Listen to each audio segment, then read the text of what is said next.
All right, welcome back to TEW Impact. We just got off of doing Rebellion last episode, and let's just get right into it since I got the numbers up right here. Our pay-per-view buy rate was 0.51, which is up from 0.44 for Sacrifice last month, which is good. Attendance was 1,200, which is down from 1,500, which is not good. Or at least not as good. And then our overall rating was a 45, which was up from 33 from last month's for Sacrifice. I think that puts us at our best show thus far. Um, a note that I put up, AEW's Blood and Guts took place the same night, and I thought this was funny because I want to say they ran like in the Great Lakes region where they're based out of Southeast. So for some reason, I'm not sure. Now I say that, like, I don't know how that would affect the buy rate. I think they must not have had like a lot of providers, so their buy rate was only 0.32. Uh, so we ended up beating AEW's pay-per-view, running head to head, and attendance wise, they only had 964. That plays into running out of their general area because Dynamite and Dark, when they would go back to their area, did over 2,000. Uh, so yeah, some weird trade off. And then their overall rating for the show was a 58. I didn't capture the show. Nothing of importance really happened, but I thought that was kind of funny. If I remember correctly, AEW is probably first in when it comes to our general Southeast region, so of course they would probably do a better show than us.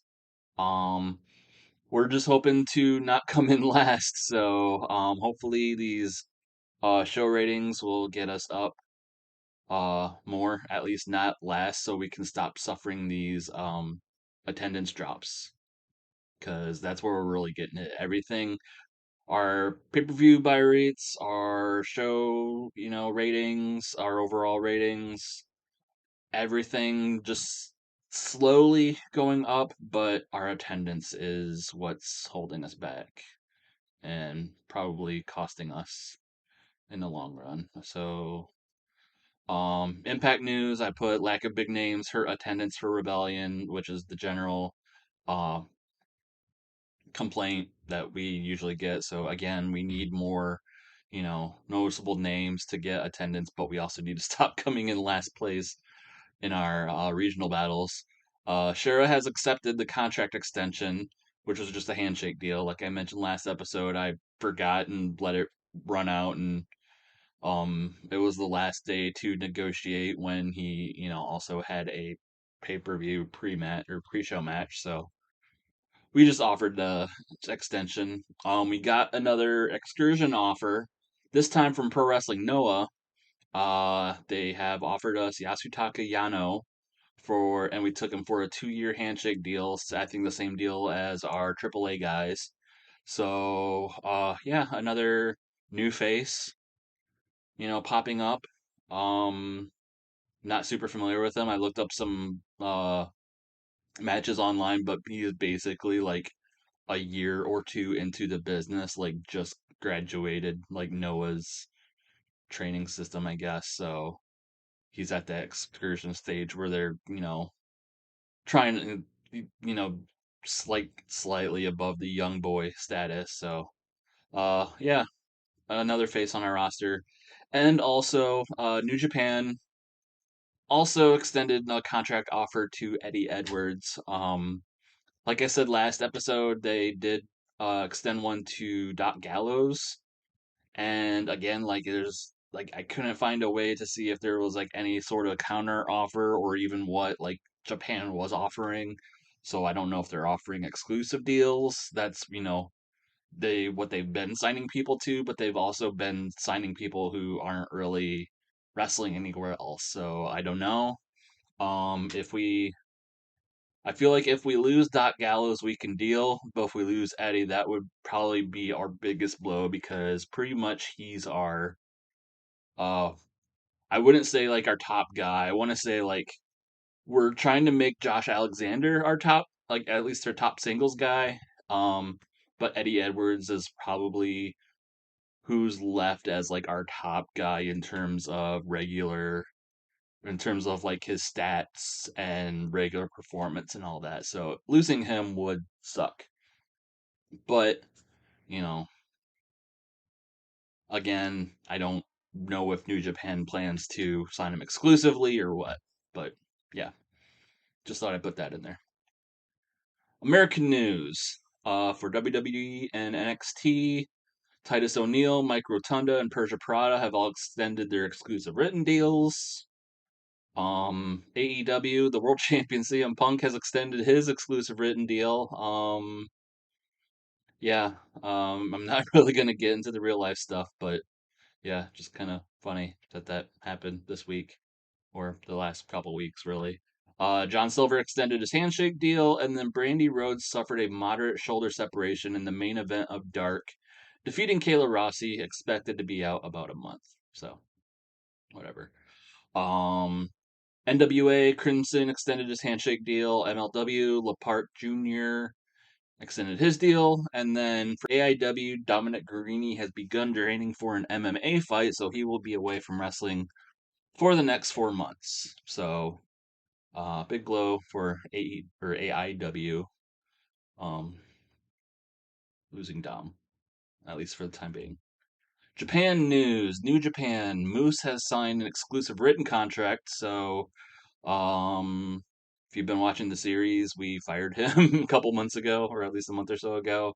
Uh, just 'cause I don't really like him, but yeah, he's in New Japan now. He's over there with EC3, a bunch of other weird, random, written contracts. But yeah, so we don't really have to worry about him anymore. Tiger Mask 4 suffered a partial RCL. I can't talk right now. Partial RCL tear and will be out for a few months. All Japan, Yoshitatsu suffered a complete LCL tear and will be out about 6 months. But because of that, Burning Wild, which is Jun Akiyama and Takao Omori, defeated the big guns of the Bodyguard and Zeus to win the vacant All Asia Tag Team Championships, which were vacated due to Yoshitatsu's injury. It's Burning Wild's second time holding those belts and the first time since 1998, which I thought was pretty cool. And then other Noah news, other than giving us Yano for Excursion, they announced the plan to loan Naomichi Marufuji to Big Japan for a future one-off. Um, Big Japan and Noah are in that, I think, the Dreamwave um, associate or alliance. Yeah, so that makes sense. Mexico news: Caristico, formerly known as Sin Cara, has turned into a Rudo, has turned Rudo at a Lucha Azteca show, and then Polvora defeated Pegaso, El Felino, and El Sagrado at the anniversary. Wow, I need to slow down when I talk. Anniversario de Arena Mexico show to win the World Lightweight Championship, which has been vacant since June 2019. I looked up CMLL's titles and they have like world lightweight, world welterweight, they're world featherweight. So they have like four different like lightweight championships. I'm sure there's some, distinguished, differences between them, but I don't know. But I just thought that was kind of funny. Retirements, miscellaneous news. Announced retirements. We have George South, Paul Ellering, Abdullah the Butcher, Amy Lee, and Maven Bentley, two Philly indie legends, I guess. Yeah, they're retiring.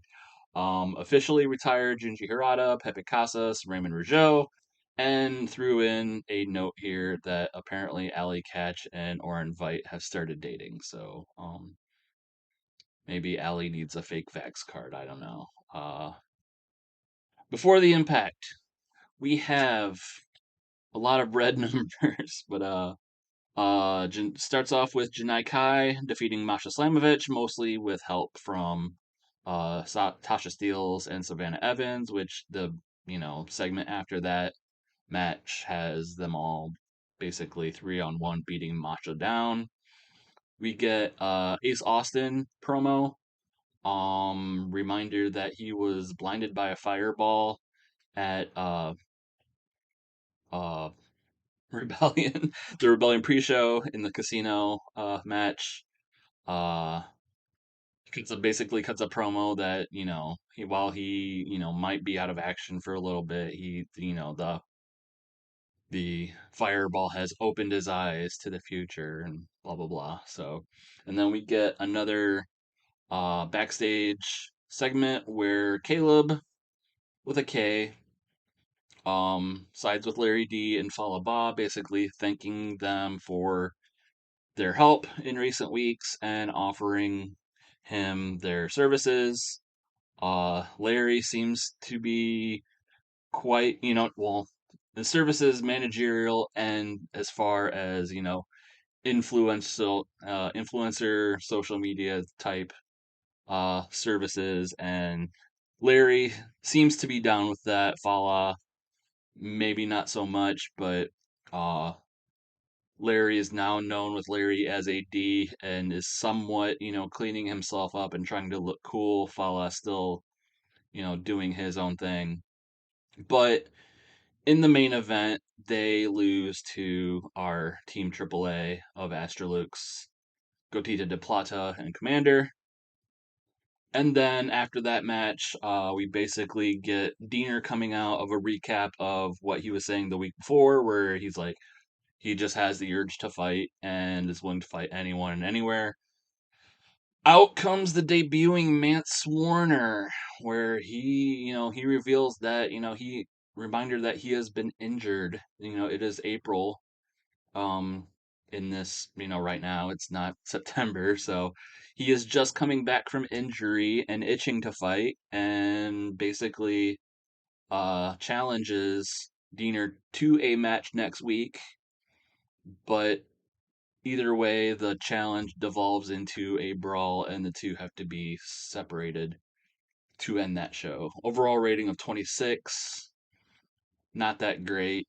Um, kind of wondering, yeah, like I said, like we got to get our overall ratings up, and I think while our impact and our pay-per-views have been slowly rising, before the impact is just kind of meh, and this is a confirmation of it. But we're also using it to get these get some reps for these newer talents. So that's it for news. We will go to Impact.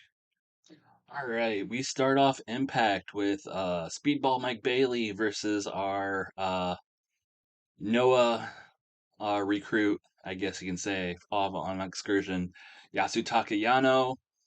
Mike Bailey defeats Yano with the Ultimate Weapon in 8:30. Segment rating of 41. That was a lot better than I, expected him, or the match to do.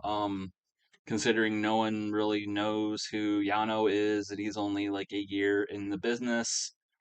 But apparently he can hang with Mike Bailey, but not get the win. This was like these first couple of matches were originally booked for the Impact, but I decided to bump them up to Impact. Because our before the Impact was getting kind of cluttered, and I kind of wanted other things to happen there. So, but I'm glad that this made it, or this did such a decent rating, considering Yano is brand new and a year into the business. Debuted his Young Lion gimmick, which got an initial rating of very good, which he's actually is a young lion. Small penalty to microphone skill during angles, but I don't really foresee him cutting promos. So yeah, good start for Yano. Despite the loss, I'm sure they did a you know show of respect. But yeah, Mike Bailey wins. Uh, Trying to get some momentum back for him and have him back in the hunt. We have Raven coming out and like he said at Rebellion, he claims to have kidnapped. Well, actually, let's do this. Brian Myers comes out to the ring first, and he's like, "Okay, Raven, what's the deal? You say you have the learning tree, and I told you to, you know, show proof. I haven't seen them all day. I think you're bluffing, so come on out." Raven does come out, and he does bring out the learning tree, who all stand outside at the ramp, and they all seem obedient to Raven, and Raven is like, "As you can see, my indoctrination has worked. Your flock has now become my flock." And Myers is like, "No, I don't believe you." And he's like, "Well, if you don't believe me, maybe you'll believe him." And Raven gives the microphone to VSK, and VSK says, "Brian, you're a dick. Now I worship Raven." And that gets a laugh out of Raven. Myers is mad, throwing a tantrum in the middle of the ring, and then suddenly he stops and he's like, "You know what?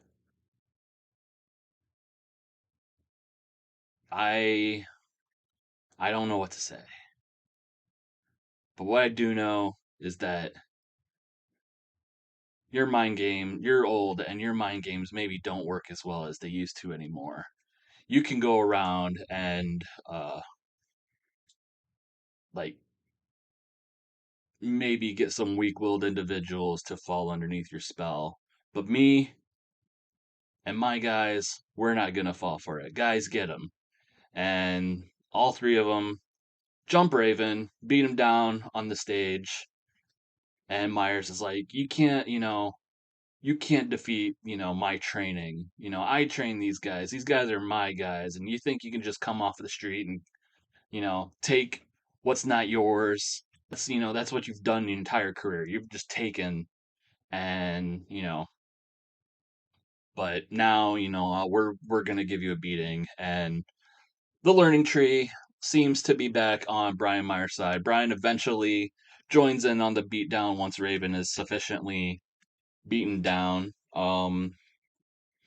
We How long did I set this for? Probably like 5 minutes. Yeah, 5 minutes. But so that took a hit for being too long. For some reason, VSK has been a baby face this whole time, so we're gonna change him. Hopefully, this sudden one won't screw with him. Yeah, this has suffered. This turn was a complete disaster, but yeah, we needed to turn VSK. There needs to be a better way to turn people instantly in this game. But yeah, Brian Myers has the learning tree back under his, command at the cost of Raven. Brian Myers stands over Raven's prone body and does the Raven pose to take us out of the segment. And the learning tree, maybe once divided, are now a solid, cohesive unit under the tutelage of Brian Myers. Segment rating with 27. We get Rachel Ellering and Roxy defeating Madison Rain and Brandy Lauren. We had Quinn McKay at ringside. She ended up serving as a distraction for the somewhat inexperienced Brandy Lauren, and she was open to a pin from Rachel Ellering. The three faces celebrate in the ring, and the two heels take a powder and decide that since it's already 3-on-2, they just decide to walk it off, not take things any further, at least not tonight. Segment rating of 32.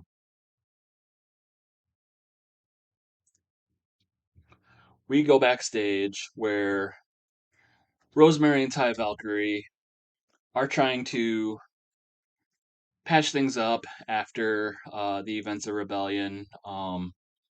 They both were not successful in defeating Deanna Parazzo for either the Knockouts title or the Reina de Reinas title.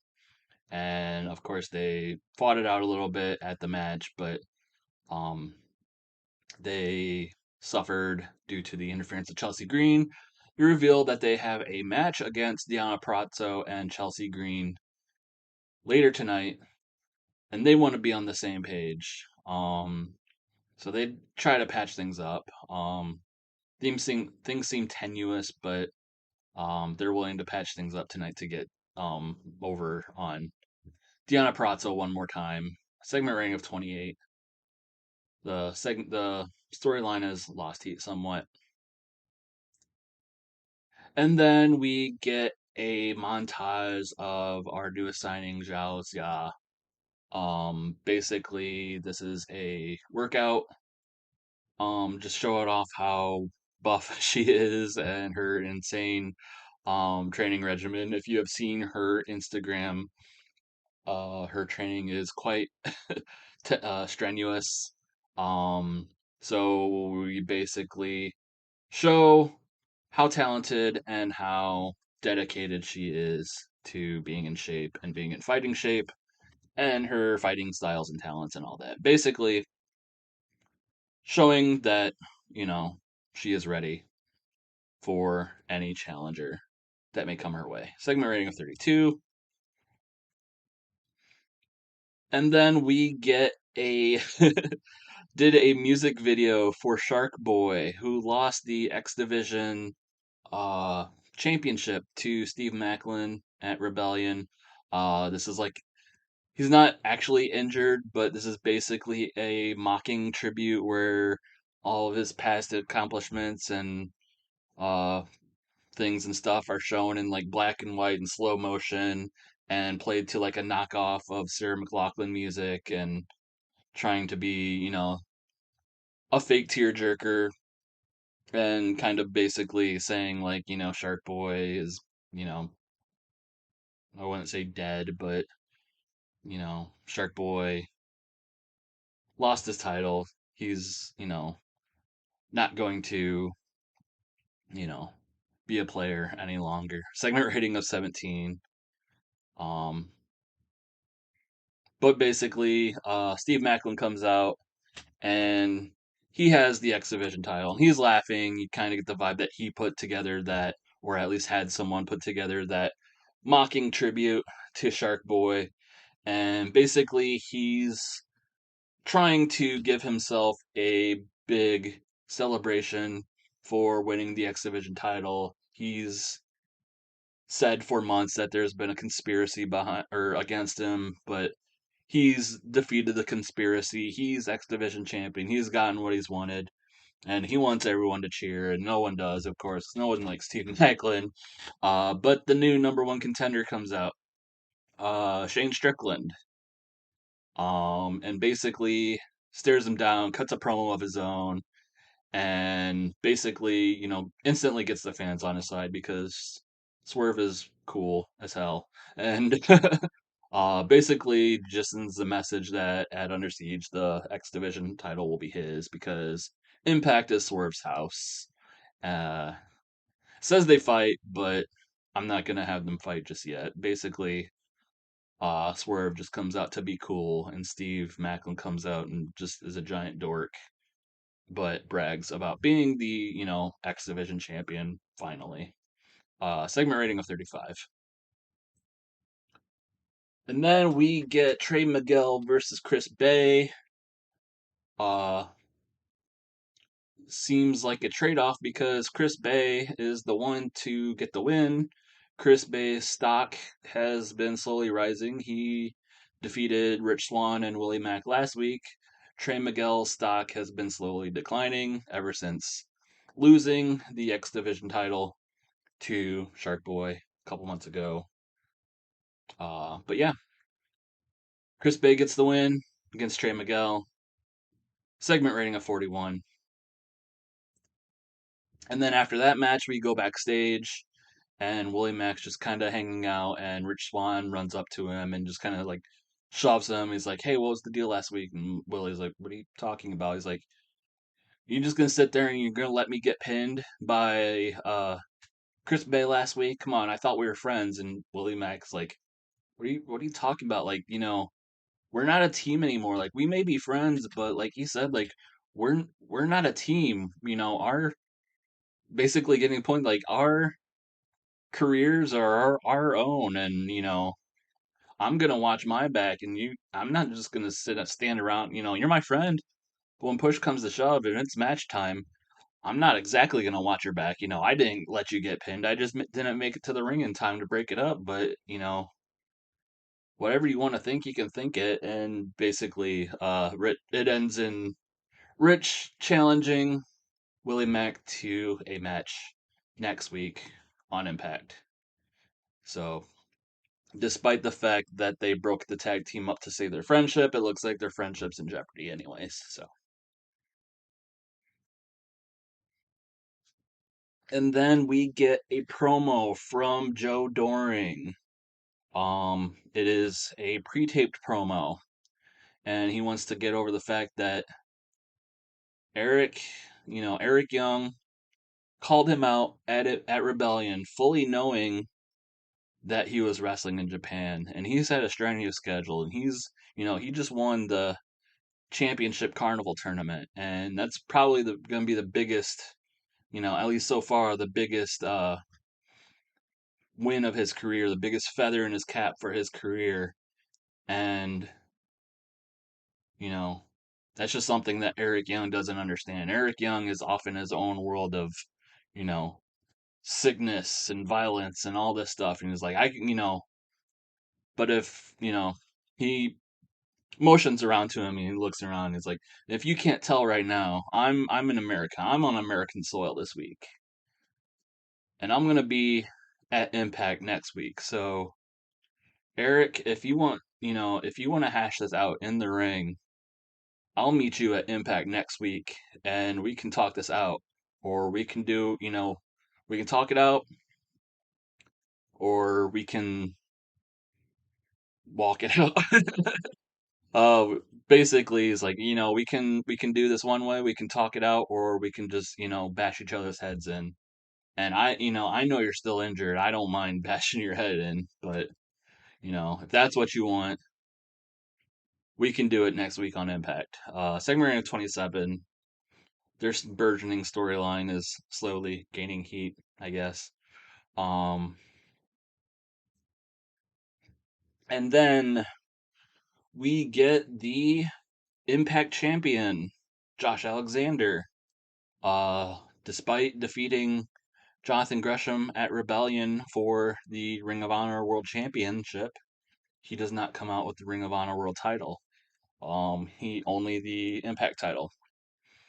And he takes the microphone and he talks about the lineage of the Impact World title, what it means to him, what, the legacy, all the people that held it, come before him held it.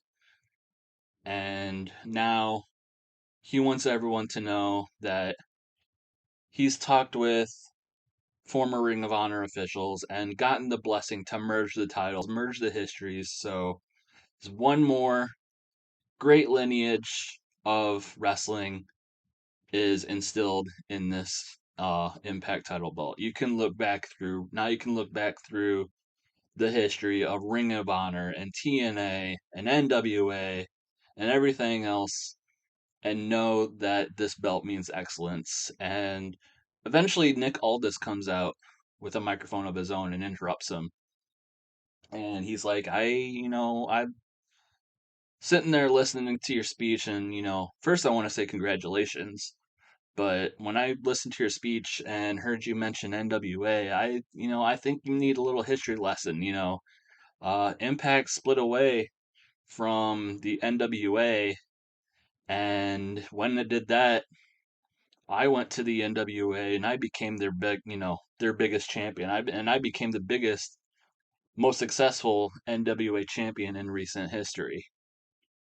So I'm not letting anyone take that away from me. But also, as I sit there and look at you holding that Impact World title, it reminds me that I used to hold that title too. And since I'm not in the NWA anymore, and I'm, floating around here in Impact, I'd like to hold that belt again. And Alexander's like, hey, I know you don't exactly work here, but I'm willing to take all comers. And I know that the Impact Board of Directors is trying to negotiate a new number one contender, possible title contender for Under Siege. So why don't you and me do this next week on Impact? So we have a title match for Impact next week. Josh will defend against Nick Aldis, who isn't necessarily an employee here. At least we're not, saying he's like a full time employee. He's kind of, he left NWA and we were kind of throwing him a bone. So, but yep, Alexander versus Aldis next week, segment rating of 40. And then we go to a sit down interview. I think this is like the fifth angle in a row. This is a very, like most Fallout shows, it tends to be a angle heavy show. Gia Miller sits down with Jordan Grace and Jonathan Gresham, both titleless, both having lost their titles at Rebellion in their respective matches. And basically, Gia's interview boils down to where do they go from here? They're both without their championships. And Jordan cuts a promo about she'd like to get her hands on Chelsea Green and maybe she will one of these days, but you know, the road is she has a lot of different options. She could go back after the Digital Media Championship. She can go after the Knockouts Championship. She can get a partner and go after the Knockouts Tag Team title. She could even go back to contending for the X Division title. She could do anything, that she sets her mind to. But unfortunately, Gresham doesn't have quite a positive outlook as she does because Gresham admits that, all he ever wanted to do was wrestle for Ring of Honor and be the Ring of Honor World Champion, and he got to do that. And even as he came into Impact, he still got to hold that belt. But at the end of the day, he lost to Josh Alexander. He tapped out, and basically, Ring of Honor's legacy died with him as he tapped out. And he's not taking that very well. And he kind of feels like no matter where he goes from now, it's kind of going to pale in comparison to being the Ring of Honor World Champion, considering that's all he ever wanted to be. So the interview kind of ends in a downer note, but segment rating of 29 for them. We get Eddie Edwards versus Tyler Bateman. Um, as you remember, um, the Wolves versus the Gospel of Violence last week on Impact caused uh, Davey Richards to break his foot. Eddie Edwards is now a lone wolf, at least for the next couple weeks. Um, and even though he lost to the Motor City Machine Guns in a handicap match at Rebellion, he's vowed, at least for the next couple weeks, to take out the Gospel of Violence one by one, even if that means doing it on his own. And it seems to be doing that because Eddie defeated Tyler in 12:02 by submission. I think I had, yeah. And also, Brody King attempted to um, interfere but botched, so that helped. Eddie Edwards win. Um, segment rating of 49, and as you can likely um, deduct, considering there's only 1 week left till the next pay per view, that Eddie Edwards will probably take on Brody King next week. So, uh, we get another interview with Gia Miller. I don't really remember assigning Gia to this, but a promo with W. Morrissey. Basically, he puts over the fact that he beat Jake something last week at Rebellion. Jake wanted the Falls Count Anywhere match, and he gave him what he wanted, and he gave him what he didn't want. And that was a beating, and that was a burial, as he buried him under a pile of crap and pinned him, made sure he didn't get back up. And now Morrissey just claims, something. Jake something is beneath me now. He's in the rearview mirror. It's taken up too much of my time already, and it's onward to bigger and better things. So, segment rating of 21. As you can see, the storyline is still technically going, so maybe Morrissey isn't quite finished with Jake something just yet, but we will see. But unfortunately, um, that lost heat with the Morrissey promo. And then we go elsewhere backstage, and Trey Miguel is bummed out after losing to Chris Bay, and reminder that he has not been on much of a winning streak as of late. And then Sam Beal, his friend, his trainee, if you will, comes up, and they hang out, and Sam's like, I know you're not really doing that great right now, but I just want to let you know I'm here for you. But also, I want to propose. I think it's time. I think it's time we should team up. You're not really doing. You're kind of. I hate to say it, you're kind of out of X Division title contention now, and you know, I think we could team up. I think we, could do something in the tag team tournament, and then hell, who knows? Maybe we do something. Maybe we become tag team championship. Maybe we become tag team champions. Maybe you get hyped up again and get back to X Division. I'm doing this for us. I'm not doing this just to ride off your coattails. If that's what it sounds like. It's not. But you're my friend, and you've helped me out, and I want to help you out, and I think we can help each other, and we could be a good tag team. And Trey, he's kind of thinking about it, kind of pats Sam on the shoulder, and he just kind of walks off and doesn't really have an answer, but he kind of seems open, but you can't really tell from him just patting him on the shoulder and walking away. So, no real answer now, but segment rating of 24. Possibility of a new tag team in Impact.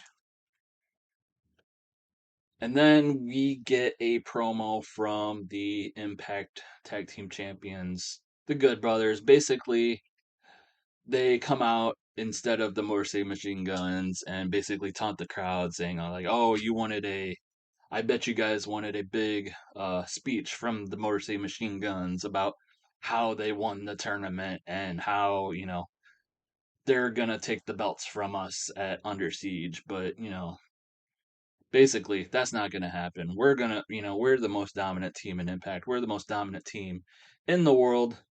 We're going to keep these belts. No one's going to take them from us. And that's that, really. You get the general gist. Segment rating of 35. Not really a great promo considering, what they're capable of, but I'm also running out of steam as well. I can't really. Basically, the Good Brothers are proud of laying them out and say that they're not laying down for anybody. And then we get a segment where Deanna Prazzo and Chelsea Green are backstage, and they're freaking out over their titles. They're like, Deanna has all of her titles, Chelsea Green has the Digital Media Championship, and they're, friends once again. They have a tag team match, coming up soon.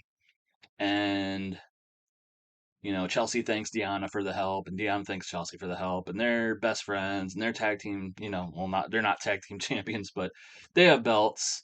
Things are going well, and Chelsea's like, you know what? I've been talking with Maria, and I know Maria's got this, deal, this, business, or this business plan to take over to buy out Impact, and I just want to extend to you and your crew that, you know, you should come over on our side. when Maria eventually buys out Impact, you're going to want to be on our side. You're going to want to have that job security.